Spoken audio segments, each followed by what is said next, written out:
ato ta sa Word of God ita maglangan. Ang ato ang titulo sa ato ang topic karon, kapulahan katong may kahangawa sa mga kabus.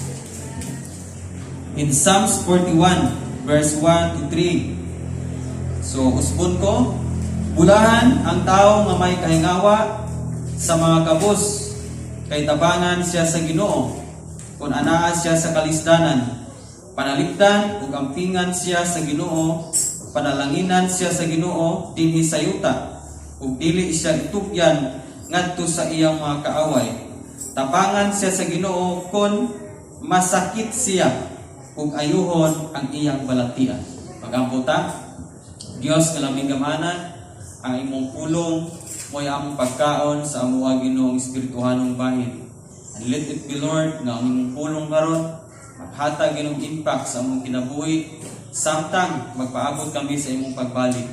Tudloi kami, agaka kami, ug badlunga kami, sawaya kami sa angay nimong isaway sa among Lord pinagi sa imong pulong, ug tagai kami kasing-kasing nga willing mudawat sa imong mga koreksyon, willing nga magpabadlong, willing nga mupasaway tungod ug alang sa imong kahimayaan, Lord. Dalaygon ka ang iyong pulong, mubalik kini kanimo nga magtuman sa iyang purpose, o gining imong alagad o Dios nga walay igong katakos sa pag-upad sa tinawhanon nga kinaadman, kung dili nimo bubuan sa imong langit nung kaalam. So ako nag-ampo, Lord, ang imong langit nung kaalam mupunsad sa matag usa, aron nga kaming tanan makasabot sa imong isulti o among ma-apply sa among pagkinabuhi. Salamat, dalaygon ka sa walay katapusan. Pinagi sa bugtong anak nga mao si Ginoong Jesucristo. Amen. Bulahan ang may kahingawa sa mga kabus. Ang kini nga Psalms 41 usa ni sa ka pagbangutan ni Salmista David nga nakasinati siya og mga panahon nga matinabangon siya sa mga kabus. O nakasinati po siya mga panahon nga human siya makatabang sa mga kabos, siya mismo talabangon po. Kasinati bataan ng klasiha sa sitwasyon nga usatas mga nitabang sa mga talabangon, o niabot po sa point nga sa atong kinabuhi kita po talabangon.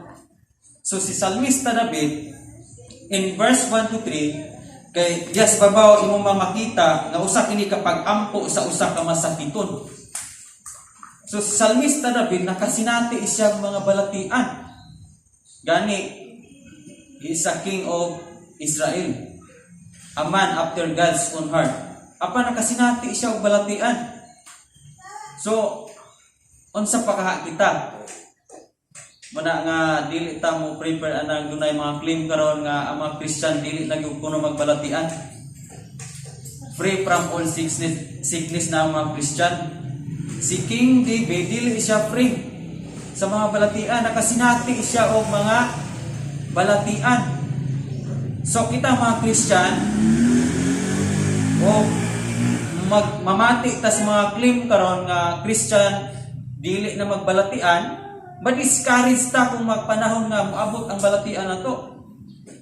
Munang ini nga Psalms 41 gipahimangnuan ta nga mismo si Salmista David nakasinati siya og balatian. Nakasinati siya nga nanghatag siya, nahingawa siya sa mga kabos, apan siya pud mismo walay nitabang niya. Gani kung basahon nimo ang whole chapter 41, mismo ang iya mga suod nga higala, kauban niya kaon, nakigsalo niya kaon, or iyang gipakaon, ni victory pa niya. Ana bang ni lutos pa niya, o ni against pa sa iyang pamaagi sa iyang pagkahari. So karon, unsa may gikupta ni Salmista David? Unsay claim niya? Mo ni ang claim niya in verse 1. Insa bulahan ang tawo nga may kahingawa sa mga kabos, kay tabangan siya sa Ginoo kon anaa siya sa kalistanan. So doon ako nakita sa Facebook, kanibang pagtabang sa mga kabos. No, ang kabus diring gisgutan ni Salmista David kay in the Old Testament time, sa panahon pa sa Old Testament, Mostly ang ipasabot diri mga kabos is kadto mga kabos sa mga Israelita. And wala ni sa nagpuwet nga ang kabos diring diskutan kadto mga wagyoy kwarta. Kanang naas mga kalsada nga nagpakilimos, dili lang na mo'y puwet ni Salmista David nga mauna ang atong gihuna-huna nga mo'y kabos yun. But ang kabos nga gipasabot ni Salmista David kadto bang mga gitawag og mga unhealthy nga mga tao, mga malnourished nga mga tao, nagkinahanglan o kanang tabang, o mga tao nga dili makapanlikod silang kaugalingon, matawag hapon na og kabos. Mga tao nga oppress sila kana bang gidaog-daog sa laing tao, mga tao nga gitamay, mga tao nga gisalikway, mga tao nga dili importante sa ubang tao, gipakawalay bili sa ubang tao, nabilong gyapon na sa kabos. O niyang Salmista David, bulahan ang tao nga may kahingawaan ng klasihas kahimtang sa tao. Naas kanang na kagulanan, dahil balatian, matawag gyapon na og kabos. Sometimes maguna-una tang ang kabos kana yung walay kwarta. Kanang nagpakalimos dias karsada. Mora gyud ito ang nasulos ng una-una. But daghan kayo nga klases kabos. Muna nga nining kabutagon, ako nakita sa Facebook nga usa ka video nga nitabang siya sa nagpa-as-if siya nga talabangon. Usa ka bata nga nagsinina siya, mga kisi-kisi yun nga sanina, unya nagbaligya siya og payong. I don't know kung nakita mo mga nga video. Nagbaligya siya og payong, nga nagsinina siya mga kisi-kisi, apan dato day siya kaayo. So, di una sa ito kabuk payong, nga iyang gilipod og tag 50. Kabalo mo magpila kabuk tukdog ang payong? Mag-survey sa taini. Ang payong pila kabuk tukdog? This is size? Tukdog baka na Kapuros man na. I think 8 siguro siya na ipayong niya. Okay. Sila? 16 kabuk tukdog. Hindi, galing ka na ipayong na niya. 16 kabuk tukdog. So, duha kabuk payong ang baligya sa bata. So, gilibot niya dito, samtang nangutana siya sa mga tao, mupalit ba mo payong? Tag 50 ra ang baligya niya sa kada usa ka payong, tag 50. Then nasay nagpungko sa pedicab driver, yang gitanyagan nga dong maluoy ka palitan ning maong payong kay manalamang na ako'y magkaon. So niya tong driver's pedicab nga dili man ko maulanan dong kay naaraman ko'y atop ning akong pedicab. So nunit akong mupalit og payong. Dito lang na ilibot sa unahan. Nanap siya naghinagpo nga naglakaw. Nay, palibot pa yung mga unta. Yung untang palito niya payong. Pinahanglan itong kwarta nay. Na ipalipat tong nanay. Nang dong, naram ko ko'y payong sa balay. Dili ra ko mo palit anak. Sa unahan, naghinagpo siya tulo ka tao. Tulo ka babae, nay anak. Ug duha ka managsuon. Nya katuloy tulo magpa-check up to sila sa mga bata. Nya galakaw ra taon sila. So yang giliburan, yang gitanyagan. Hindi pa nga palito nimo ni maong payo.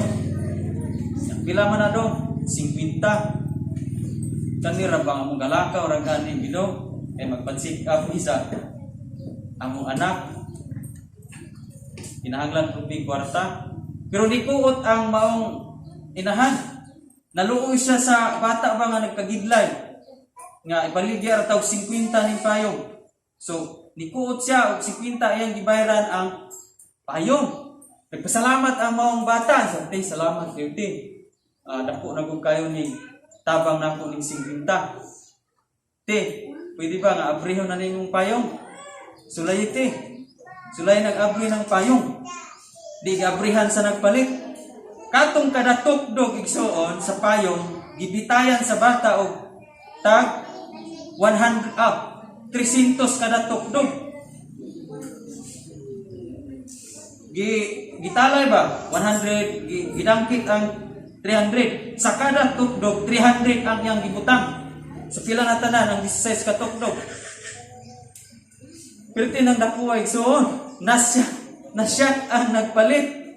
Ang inahan nagsyak siya nga ang 50 nga iyang natabang nabayluan og pila ka pilo nga 50.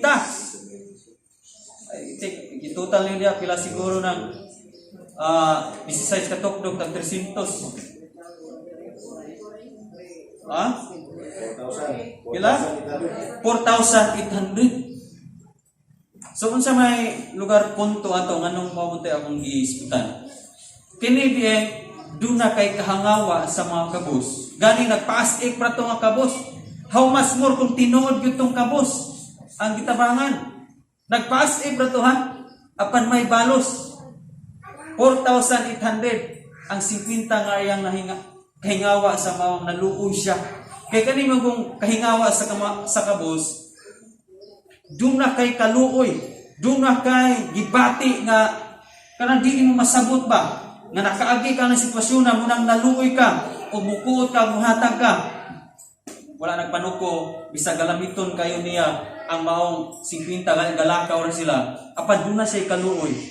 Grabe ang balos igsuon. Amen. Naino nga makasinati dali. Kay si David siya mismo nakasinati. Sa bulahan na ngay kahingawa sa mga kabos. Bulahan. No? Kita usay magpanukuta. Magpanukuta. Na ay mga talabangon magpanukuta mo na ang mga panalangin po nga paingon unta nato magpanuko po. Pagtanawa to mulay panuko. Nagpaas-ik ra gani nga talabangon siya. Grabe ana itabo ko sa usa ka babae. So, ato tas verse 2. Tabangan, in verse 1, tabangan ta sa atong mga kalisdanan. In verse 2, panaligdan o gampingan sa Ginoo, panalanginan sa Ginoo dinhi sa yuta, ug dili sa itugyan ngadto sa iyang mga kaaway. Importante ning duna tay kahingawa sa mga kabus. Muto mo igsuon nga kining mga kabus muni ang gamiton sa Dios pagtabang ra pud nato. Kung kabalo lang daytaning mutabang nila, mora po ni gamiton sa Diyos pagtabang na to. No? Na lahi man nato ang motibo saga sa pagtabang nato sa mga kabos. Kana bang natay-tay nga mo yung tanga ako mangani talabangon mangani ko. Dapat dunay mo abot na akong tabang. Kana bang natay motibo nga kita ang maghulat nga tabangan.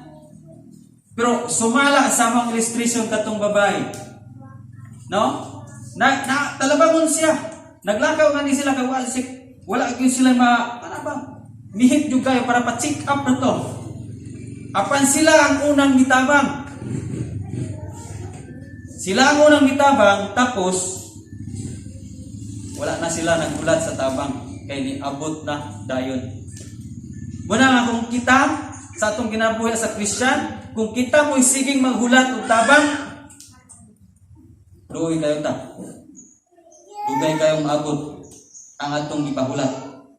Dugay kayong maabot ang atong gipanghulat kung sige ra tang gahulat. Kita mismo ang muuna. Kita mismo ang muuna. Kaysa dihang kita ang muuna sa pagkahangawa sa mga kabos, ang Dios na ang matod sa mga tabang paingon sa atua. Amen? And I know nga, makasinati tanini, kung sulayan lang yun nato, wa may kumos pag sulay, matod pa nila, kung sulayan lang yun nato, makita nimo kung unsa po ang mga tabang nga abot sa Ginoo sa imuha. Ayaw pagsigig hulat, igsuon, ikaw ako. Gitudluan ta ni pulungan karon nga, dili ta magsigig hulat, dili ta magsigig mindset nga, ako talabangon gani ko. Kung napili mo nga talabangon karon, mo na'y panahon nga mutabang kasuban. Lisod kayo ning buhaton sa tao nga dili lipon sa iyang pag-alagad sa Ginoo. Kung napil nato karon nga kita talabangon, mao ni ang panahon nga kita mutabang. Ngano man magpungasip matud diri. Panalanginan sa Ginoo siya dinhi sa yuta. Grabe ano? So kita day dapat muna. Ayaw na magsigig ulat ito, may mutabang siya wa. May kana akong gihulat imong mutabang nako ka-expect gyud pa ng tawhana. Kana bilang imong gi-expect noon nga may mutabang nimo, dili noon. Pero naabi noon kay wala gi-expect nga mao ni mutabang unta. Wala ka ga-expect nga mutabang nimo ba? Apan mao ni gigamit sa Ginoo. Tungod to sa imong wala pagpanungko sa pagtabang. Amen. Napabata diha? Ina imong tapad nga tabang na pud. Ay sig paabot nga tubang na. Amen. Okay. Og dili sa itog nga ngadto sa iya makaaway kabalo mo kisa gyud ato ang pinaka greatest enemy. Greatest enemy ato ba? Kaaway din ato. Satan. Si Satan kaaway siya ato greatest enemy gyud. In John chapter 10 verse 10, niyanhi siya aron pagpangawat, pagguba o paglaglag. Panyanhi ang yanhi si Kristo aron makabaton tag kinabuhing managayaon. So atong unahon ng nianhi siya aron pagpangawat. Si Satanas dili lang kay basta-basta kaaway, apan kawatan pud siya. Kawatan pud siya. Unsa may iyang kawaton? Ang dapat unta nga panalangin nga paingon nato tungod sa atong pagkahangawa sa mga kabos, ihang trapon. Itrap ni Satan. Sa unsang paagi nga makatrap si Satan sa atong financial blessing. Nga dili ta ka breakthrough out of poverty. Mao ni iyatang hatagan og kadalo.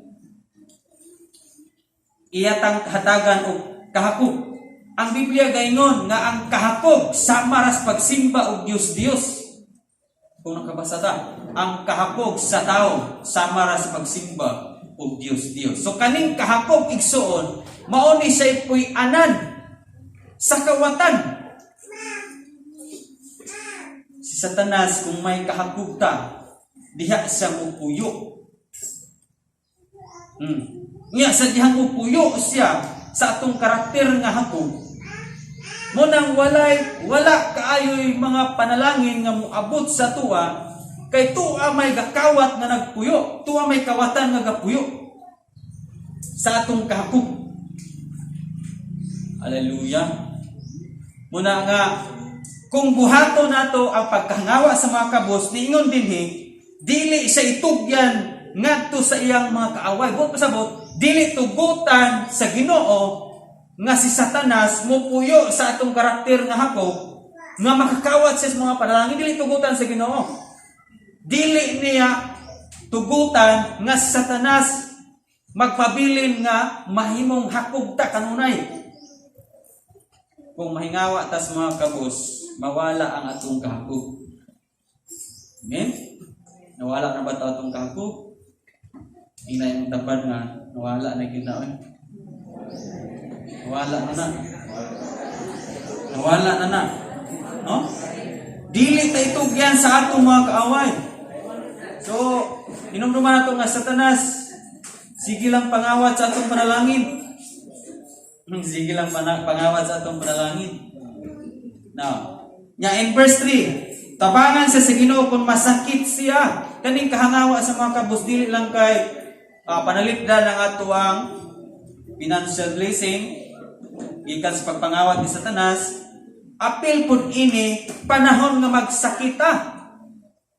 Matod pa ninhi sa verse 3, tabangan sa Ginoo kung masakit siya ug ayuhon ang iyang balatian. So, wagi man kitag balatian Christian. Dili man ta exempted kay si Job bisag ligon kay siya pagalagad gikan mas ulo na ron siya tilang yang nasinati nga kuriko. So, ang Dios manalipod kanato kung doon na tayong kahingawa sa mga kabos. Dali ra putang maayo sa ato ang mga sakit. No, doon na puy kaayuhan ang atong mga sakit.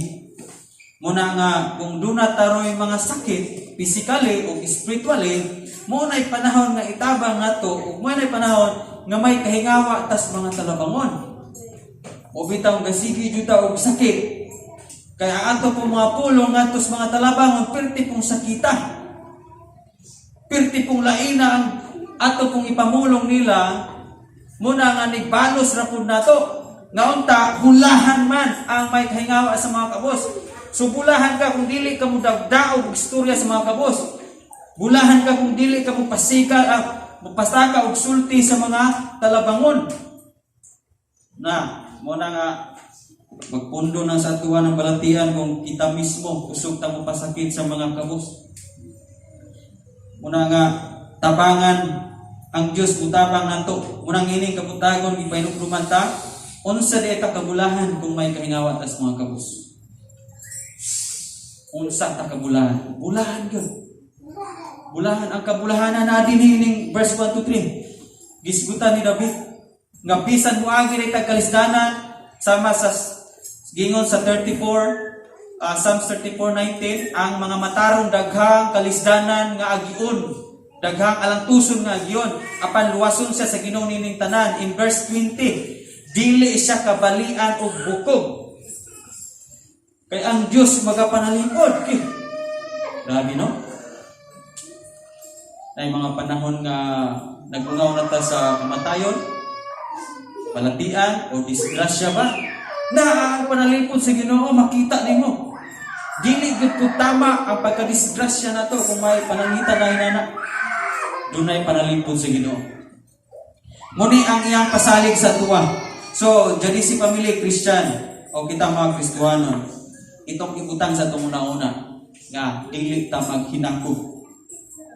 Atong ibutang sa itong una-una nga ang pagpagawas di ay aduna ko'y daghang musulod sa ato ang kinabuhi. Ang pagtabang di ay sa ubang tao, no? Daghan kong tabang nga maani kun nimo. Dili sayang ang atong pagtabang sa atong isig ka tao. Bisan pag naghago ka, is oras na, no? Daghan kang gigama tabang sa imong isig ka tao. Kanang tanan nakatali sa tubangan sa Ginoo, walay dili niya balusan ana. Tanan atong mga kahago, effort, pagtabang, adunay balos. Bisan ka ng tao ngayong gitabangan, dili makabalos nimo. Muna'y pinakanindot nga tabang nga imong nahimo, nga kanang imong gitabangan, di ka mag-speak nga makabalos siya nimo. Ikaw mo pinakabulahan kung na-mindset nato na tabangan ko ni kay dili ni makabalos na kung tabang. Apan kung gi-mindset nato, tabangan ko ni kay klaro kay mo balos ni tabang nako. Kuyaw ta. Kuyaw atong mindset. Usmo na to itong mindset. Tabangan ko ni kay di makabalos na kung tabang. Kay di man siya kabalos na kung tabang, ang Dios na mubalos nako. Amen. Na madiskurahe manoong ka. Kani tabangan ko ni kay mutabang din ako. Ya dugay kayo sa katuig na lang wala ni abot tabang nimo. Ang imong gi-expect wala gipangyamiran ra ka. No? May gi-expect ka dili ni makabalos na tabang. Praise God, glory to God. Ang iyang pulong naghatag kanato panabago nining kabutagon sa una to nga ulahan ta. Himuha nga may kahingawa tas mga kabos. Kinsa na mga kabos? Dili to nagpakilimos. Of course, apil na siya. Apan bisan ka na imong tapad. Kung naay panahon nga talabang una tabangi. Ina imong tapad na ina na kung na kay mga patabangan ba. Ina na kung na kay problema kay kunan ko na tambagan. Ina na ko sugirin ko sa imong mga problema kay magtinabangan ta. Okay? So God bless JDC family.